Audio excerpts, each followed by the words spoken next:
my sister, when she died, it pretty much was a suicide. Like, she didn't commit suicide. She wrecked her car, but she, you know, these guys feel hopeless. There's a bunch of kids struggling with depression. Yeah. Some of them are killing themselves, lots of suicide. I'll tell you this, I was actually thinking somehow we were gonna fall on this topic, but I had a fan reach out to me like 6 months ago and just tell me how he's really going through it with all these things, and he was just kind of going through normal life shit. It wasn't like anything that awful. He found my number somehow and was texting me, and I was like, all right, I'm gonna text him back, because obviously, you know, he needs someone to talk to. And one thing I could say is I said everything I could have possibly said, and his mom reached out to me like 2 weeks ago off his phone and said that he killed himself. Oh my God. And he's one of my fans. And it's fucking awful, you know what I mean? And he was only 19. And it's just so shitty because, like, you know, obviously he felt hopeless. You know, that's why anyone does that. And, you know, it gives me a different purpose of what I do, that it's not so much about getting views and whatnot. Like, that kid, you know, leached onto me in a way that he wanted to reach out, you know? What'd you say to him? I just gave him some words of encouragement, and then he was just dealing with some girl problems and stuff. But I just told him, like, I've been through that same spot. And I mean, I just told him what I would tell myself.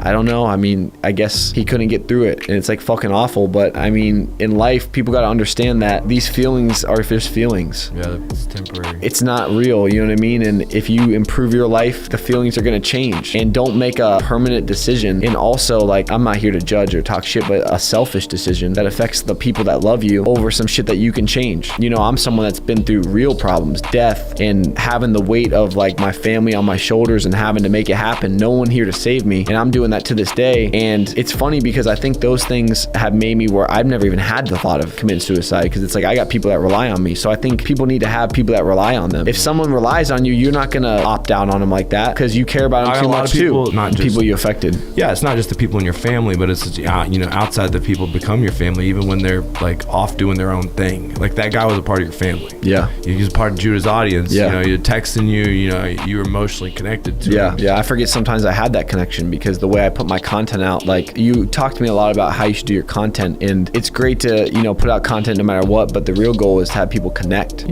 with you. I'll tell you, the biggest thing for me, obviously that kid, you know, connected with me on a deep way because he reached out to me, and you know, I did my best. I can only do so much, and it's like, you know, sometimes you could be that person. Well, I know how it for feels. Somebody. I know how it feels. One of my friends, students, someone I was really close with, he was sober for 2 years. He had a business, law of attraction, contracting, LOA, and he grew his business really fast. Sometimes success creates new problems, pressures. Yeah.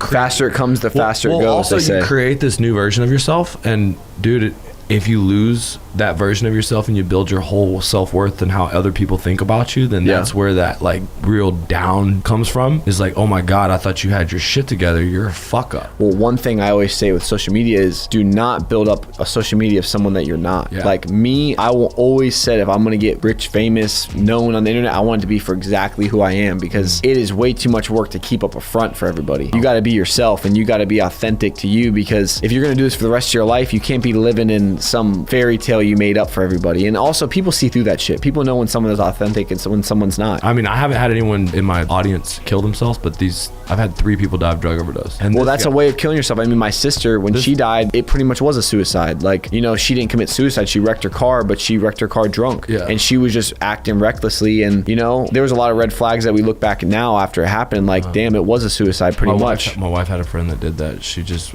was at a point in her life, she was being so reckless. So reckless, yeah. Drunk all the time. Yeah. And we knew probably that some fucked up shit would happen. Yeah. Just thank God no kid was in the car with her when she did. But it's sad, bro. People, we're so basic from surface level, but we're all so deep. You know what I mean? Like, there's so much more to us than just like the dumb shit we talk about every day. You know what I mean? But what I think is a good lesson is, you know, your community is also the thing that will hold you accountable to be the best version of yourself, because you know that people like that guy's going to be dependent on you, that are in your audience of 1 million followers, and that definitely you need to be the best version of yourself. You need to execute, just keep the working hard. You're definitely set the right example for all the youth in America. So thanks, bro. Well, I mean, that's one of my goals, you know, I think that's a burden that you get put on you as you grow as a person. When I started this shit, I didn't feel like I needed to set an example, but as you get more people that watch you and you have stuff like that happen, you're like, damn, I guess people, you know, it puts more of a weight on your shoulders to do that. So, you know, it's not something that I chose. It's just something that kind of fell upon me, I guess. What fell upon me, my purpose in life,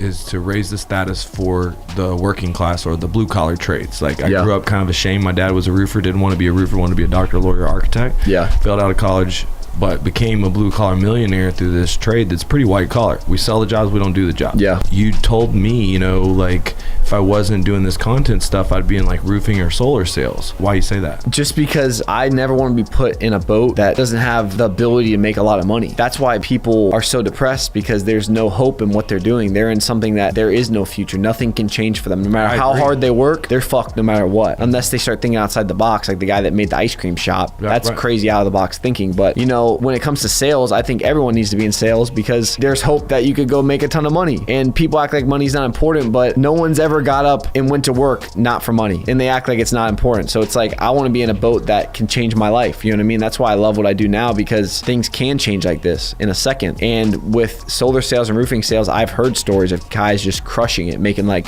multi six figures in their first year. And you know, why would you want to do something that doesn't give you the opportunity to make a lot of money? And like, the harder you work, you get rewarded for your hard work. Fuck yeah, man. So who's gonna win this contest? I guess we're gonna see, bro. Anything you buy on monarch.com, every $1 spent equals 1 entry towards winning one of my whips. It's gonna be epic. You know, I've already done it twice. This is round 3. How do they go buy? Just monarch.com. If you are a person who cares about the car you drive, then this is your opportunity to take home this Corvette, Ford truck, or Jeep on Forgiato wheels. We already gave a Hellcat and a side-by-side to these guys who wear our shirts, and it's round 3, so make sure to choose anything on monarch.com to enter before the stock runs out.